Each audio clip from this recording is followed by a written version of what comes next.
An ugly start of the week for the inhabitants of Mamfe town in Manu Division, southwest region of Cameroon. It was about midnight on Sunday, breaking Monday, when an alleged separatist group attacked a bank in Mamfe. The attack, we were told, led to the killing of the security guard on duty, Pa Enge George Epa, while the gendarme officer on duty was wounded by a bullet and rushed to the hospital where he is responding to treatment. The manager of the bank that was attacked, who was still in shock, refused talking to us. Around the crime scene, security forces discovered a bullet shield called in local parlance Odeshi, allegedly left behind by the separatist fighters. This is the latest attack in Mamfe town after the attack on Chang village, where priests, sisters and church workers were taken away. For now, the amount taken from the bank haven't been disclosed. Investigations are on course. We stay with you, Smart. From Mamfe, you now take us to Kumba, where Christians of the Presbyterian Church in Kumba town have been called to give peace a chance. The call was made by a college of pastors over the weekends during a cleansing and dedication service of PC Kumba town, which has been rocked by several crises. Let's now have more in this report. Some Christians of Presbyterian Church Kumba Town were present in church this Sunday. It was the first church service holding in the church premises since the seal placed by the senior divisional officer of Meme, Ntundong Shambalen, was removed from the church some weeks ago. The first church service was used to cleanse the house of God that was transformed into a shrine due to a crisis pitting the Christians and the pastors. During the cleansing and dedication service of PC Kumba Town, Christians were urged by the College of Pastors to shun away from trouble and ask God's forgiveness. The cleansing and dedication service saw the presence of the paramount chief of the Bafos, Fon Ekoko Mukete IV, alongside the divisional officers of Kumba 1 and 2. This was the first church service holding at PC Kumba Town, and many are hoping that a repeat of the incident that led to its sealing won't occur again. Gracious to you. Thank you, Smanji Khan Gabriel, for that report. And now on to something else. Elements of the National Gendarmerie Brigade in the Damara region have been called upon to exercise their duties with professionalism. The call was made in that part of the country, as Innocent Azet tells us in this report. Violation of human rights, including ethics and deontology by some elements of the National Gendarmerie when exercising their duties, must be discouraged. This was echoed during a Mind Education Special Training Seminar in Gaundere, Adamawa region, grouping elements of the 3rd Gendarmerie region for the Adamawa. This training aims at sharpening their minds and morality. As such, they will be professional when exercising their duties, voice of violation of human rights. Du droit international et même du droit national en matière de défense des droits de l'homme. Colonel Njoka Dominique reminded his elements to be disciplined and keep in mind that the population look up to them to uphold human rights, respect, to be vigilant and aware of the social media that can always expose them. Attention, tout ce que vous faites maintenant, vous ne savez pas qui est où, qui est en train de filmer, qui est en train d'enregistrer. With the mind training, the commanders of the various gendarmerie brigades in the Adamawa region are thus expected to oversee their elements scrupulously, respect ethics and deontology, as well as human rights when carrying out their operations.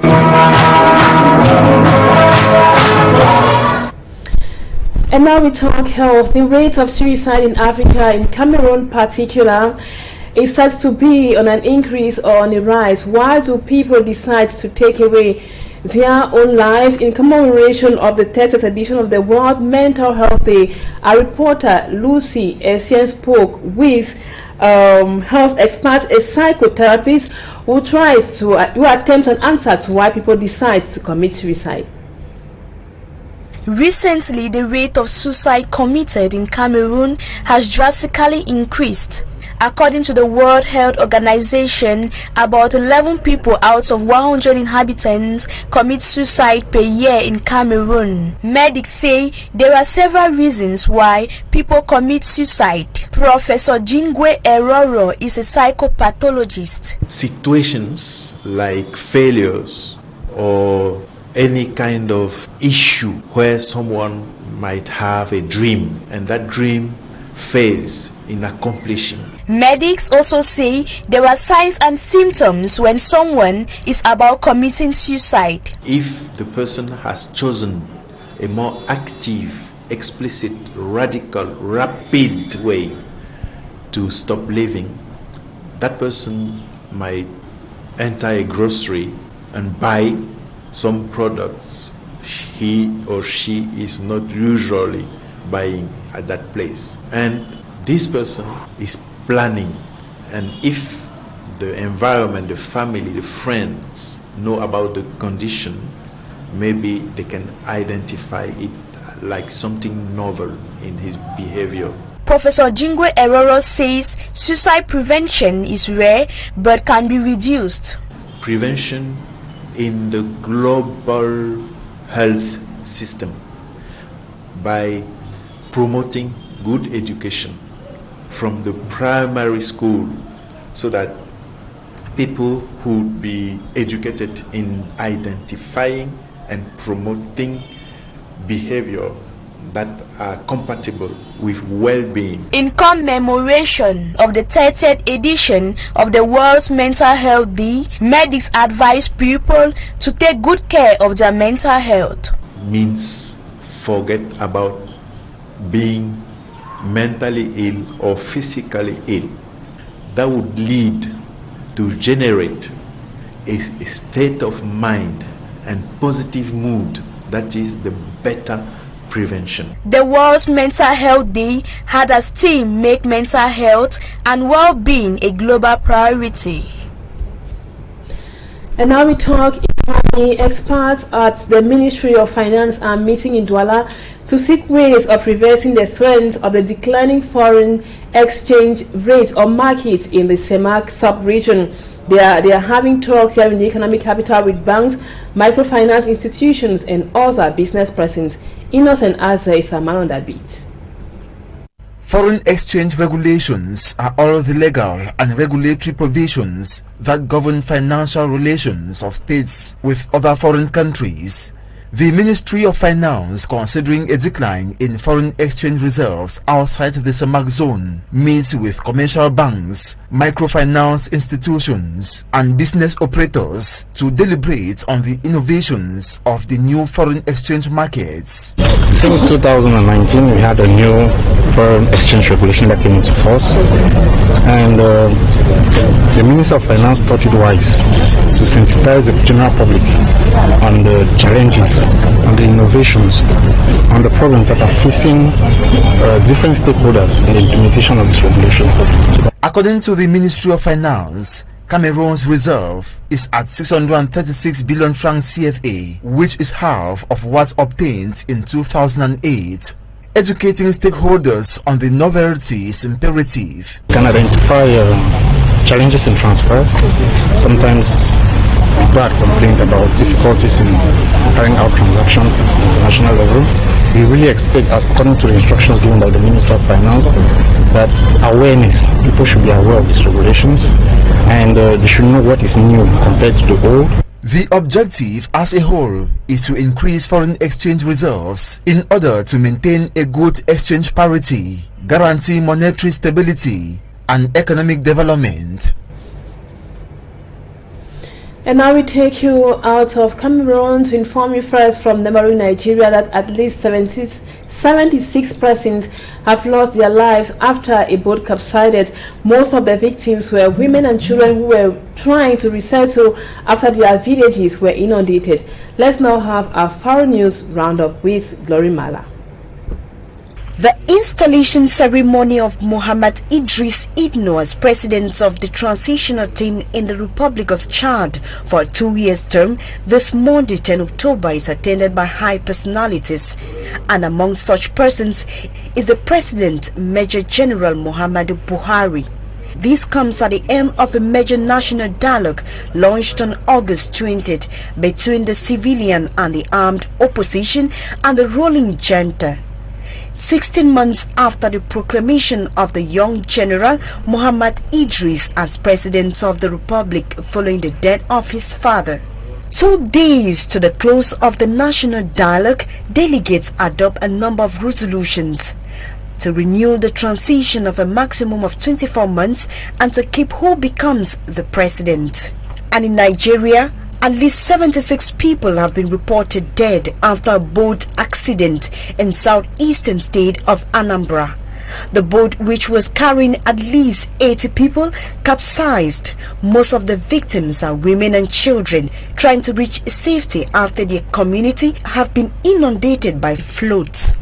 A 60-year-old man lost his wife and 3 children aged between 2 and 6.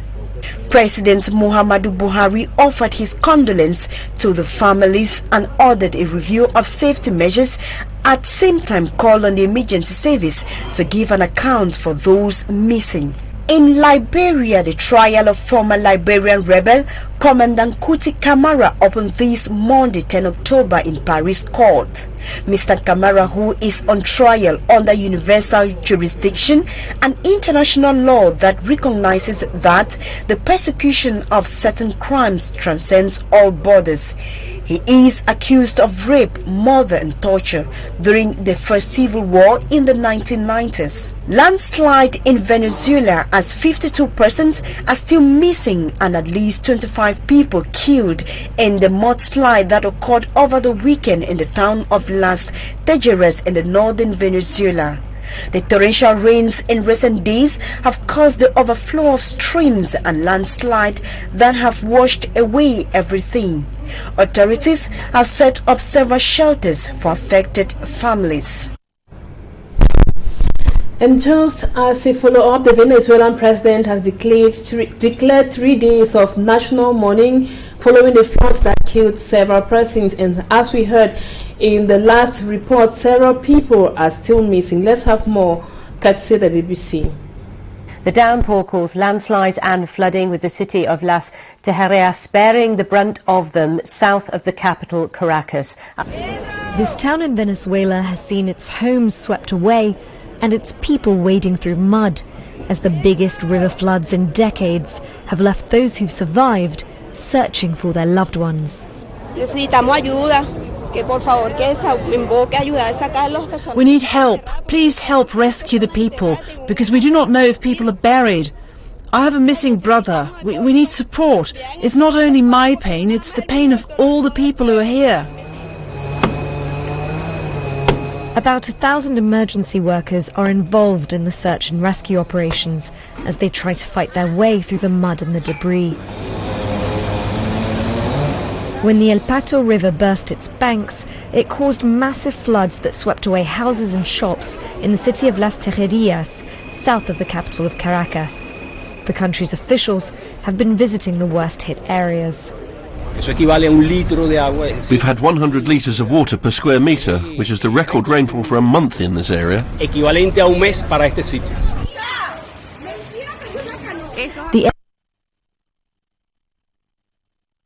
And before we take leave of you, this information just gets into our studios. A bike rider in Bikoko just lost his life after his bike was crushed by a speedy truck, and the 2 passengers on the bike jumped off the bike and got their lives saved. Sure, we will be coming back to that in details with the images in our subsequent editions of the news.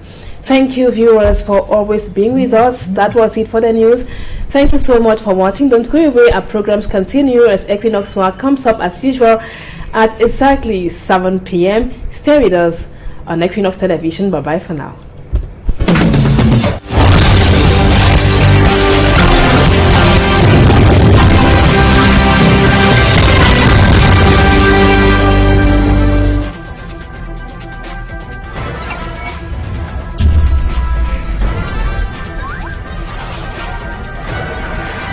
Equinoxe Télévision, au-delà de l'image, nous rendons compte. De lundi à vendredi sur Equinoxe Télévision. Comment vous expliquez ce qui arrive au Cameroun au regard de son potentiel? Un pays qui a des problèmes énergétiques compromet ses chances vers l'émergence. Vous avez suivi les panélistes, on se plaint, rien n'a véritablement changé. C'est comme si on n'avait même jamais mis sur pied